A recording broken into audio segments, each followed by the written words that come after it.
The Yankees were eliminated from the playoffs last night by the Astros, and Alex Rodriguez continued his struggles in the postseason with runners in scoring position. A-Rod was 0 for 2 with runners in scoring position Tuesday and is now hitless in his last 19 postseason at-bats with runners in scoring position. A-Rod is hitting .156. Again, with runners in scoring position during his postseason career, the lowest by any player in postseason history. Stephen A., what are your thoughts on A-Rod's postseason struggles?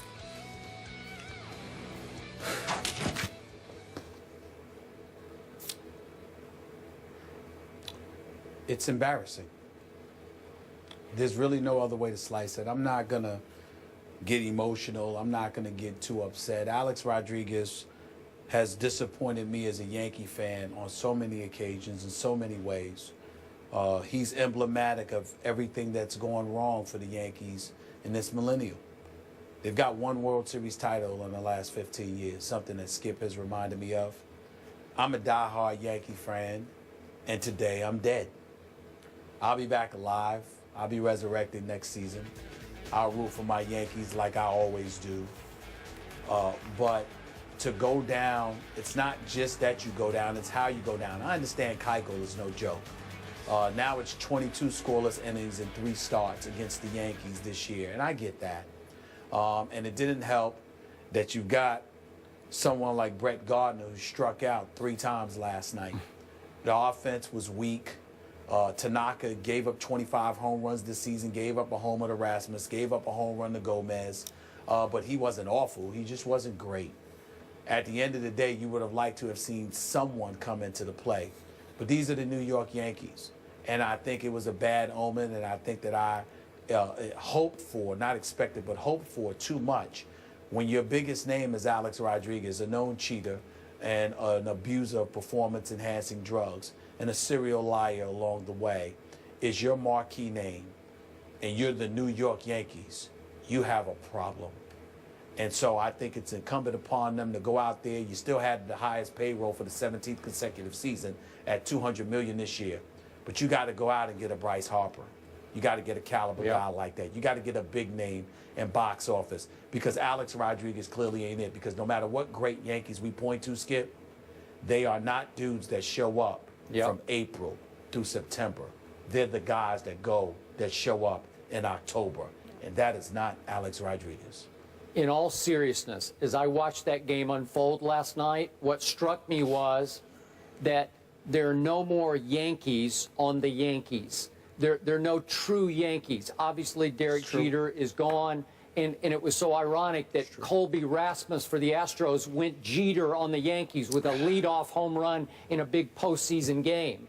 And I look at this year as you had to depend on Alex Rodriguez, and for a while, he carried your team. And then the flashpoint, the microcosm of your season came bottom 6, 2 outs, A-Rod at the plate, and this is it. This is the moment. 2 on. And yeah, 2 men on, and 1 pitch, 1 swing, can of corn, fly ball to center field to Cargo, and basically that was the end of that game. It was that moment because you had to depend on Alex Rodriguez. That's not the New York Yankees as we used to know and love them. Absolutely right. Absolutely right. It means nothing to me what he does in a regular season. You know that. Everything was about the postseason, like I said.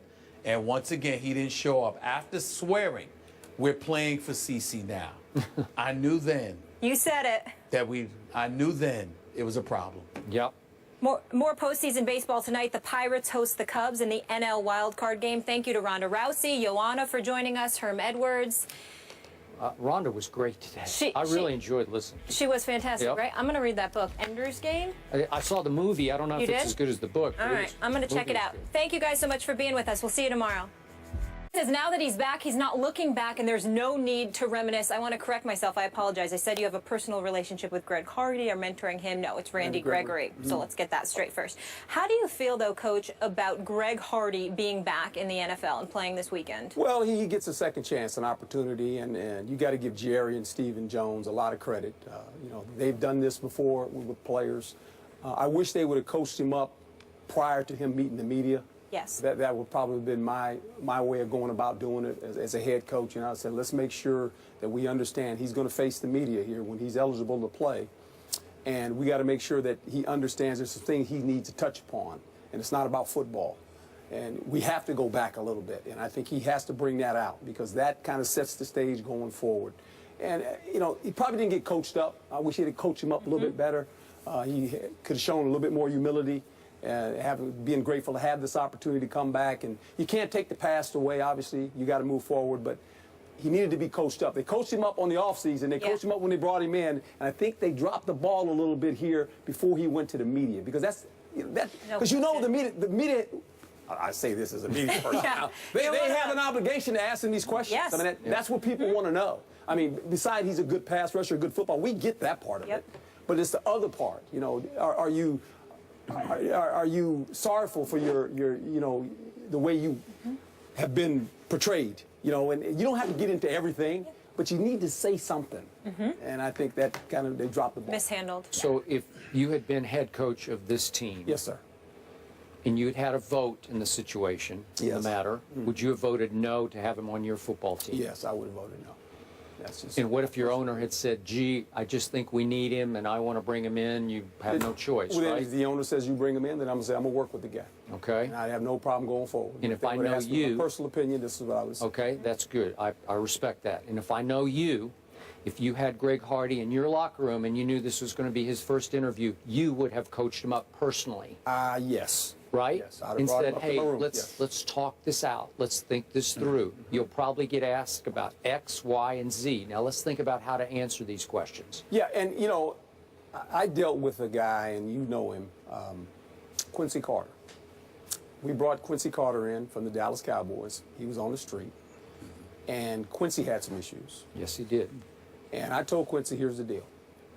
Every Tuesday on the off day, you're going to come and you're going to sit with me in my office. We're going to spend an hour every Tuesday. And you got to be here every Tuesday. Off day, don't care about the off day. You come see me.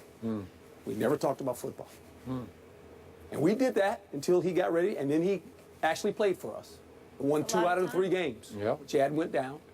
So, you know, that's me. Now, I'm not saying every coach has to do that, but I felt obligated, hey, I got to help this guy. Because if I can make him a better man, he's going to be a better football player. You think you helped a little bit? I think I did. And if you ask Quincy, he'll probably say that too. Yep. So, you know, that's kind of where it was for me personally. But every coach handles it different. Yeah. I'm not saying my way's the best way. It's just the way I would have handled it. I really appreciate that. Stephen A. Conversation's a struggle for me, to be quite honest with you. I remember a few months ago when I was on the air and I was on my radio show and I was talking about how he got convicted via a bench trial in North Carolina. And somebody in the NFL, not the NFL league office, just one of the players, called me and said, Stephen A., I felt the same way. The thing that I can't escape is that he has adamantly stated his innocence. Even after the judge convicted him on a bench trial, he didn't exercise his right to appeal the decision and go to a jury trial, at which time, obviously, the alleged victim could not be found, and supposedly later on we heard that there was a settlement that was reached because the DA could not find her. According to what I heard, I think he's guilty of sin. According to what you heard, Skip, you think he's guilty of sin. I do. Evidently, Coach, one would surmise, based on your position, you believe he's guilty. That's fine. But if Greg Hardy doesn't believe he's guilty, we now have a problem. Because we have a problem because here is a guy that doesn't want to confront the issue and clearly has been coached to deflect and evade in a society where it's not going to be allowed.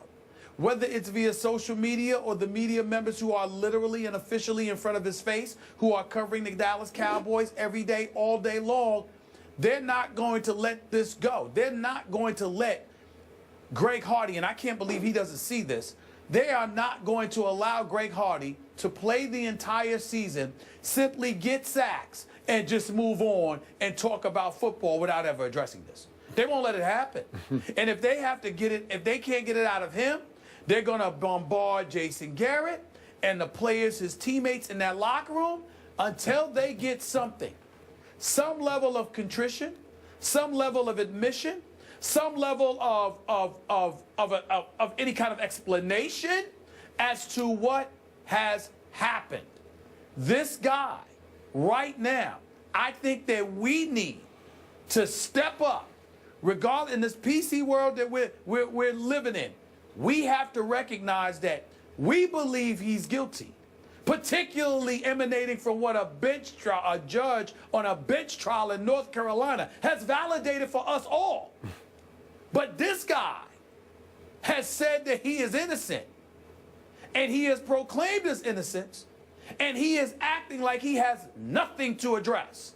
Somewhere along the way, somebody is going to have to deal with the reality that he believes along the way he didn't do something wrong. That's scary to me. It should be scary to us, no doubt. But it is a reality that we cannot escape. This guy clearly does not believe he did something wrong. You want to respond? No, you go. All right. Stephen A., thank you for what you just said. Can't tell you from my heart how much I agree with every word you just uttered. And I'm going to take it one step farther. Not only did he show zero remorse for what happened back in Carolina, clearly, he was so emboldened in his new role for his dream team, the Dallas Cowboys, lifelong dream of playing for my Dallas Cowboys. He was so emboldened, he had the audacity to use the phrase without flinching or any regret, I'm going to come out guns blazing, when we all know that his accuser testified that she was thrown onto a couch full of semi-automatic weapons. And he had the audacity, without a single ounce or flinch of regret, to talk about how attractive Tom Brady's wife is. Hope she comes to the game, hope she brings her sister and all of her friends. And then to even think the joke was so funny that he went on to say that he votes for Pro Bowl quarterbacks based on how attractive their wife or girlfriend is. Really? After all you've been through, you're going to go there already in your first Dallas Cowboy interview, the first week you're eligible to play for my Dallas Cowboys? And look, I don't want to be a hypocrite about this. My Cowboys, as you well know from your many years, they have a long history of having troubled players in their locker rooms, renegades, lawbreakers. I could go on and on. I wrote a whole book about it called God's Coach. Tom Landry had a whole locker room. You know all this. Yeah. Okay, so I don't want to be a hypocrite here, but I did tell Stephen A. to start this show. It made me ashamed, made me embarrassed, made it very difficult for me to root for my Cowboys this Sunday because I have to also root for him. And I was on the record, as Coach Herm said. I also said before Jerry signed him, I don't like it. I don't want him on my team. I think we will survive without him. And now it's almost like their season hinges upon the return of one Greg Hardy. You and Stephen A., you hit it. And I'll tell you this, as we close this subject, I believe this. I've always lived my life this way. What we eventually do in the dark comes to the light. And so it'll all come to the light. No question. Sooner or later, it'll all come to the light. And as a woman, I really appreciate all your comments, remarks there, and your honesty. Thank you. Herm, you're done. You're off the hot seat here, but you're moving on. We know you got a full day ahead. The Yankees, they're done too. One and done in the playoffs. Oh, that's too bad. Oh. That's too bad. So how much is A-Rod to blame for it? Oh, none. Stephen A., we know That's what Stephen he A's was going to team. do. That's the Yankees Stephen A's team. Yeah, it's Look, Stephen there he A's is. spot in New Man of the York. moment. Dallas Cowboys. We'll get into it next. Thanks, Coach. Thank you.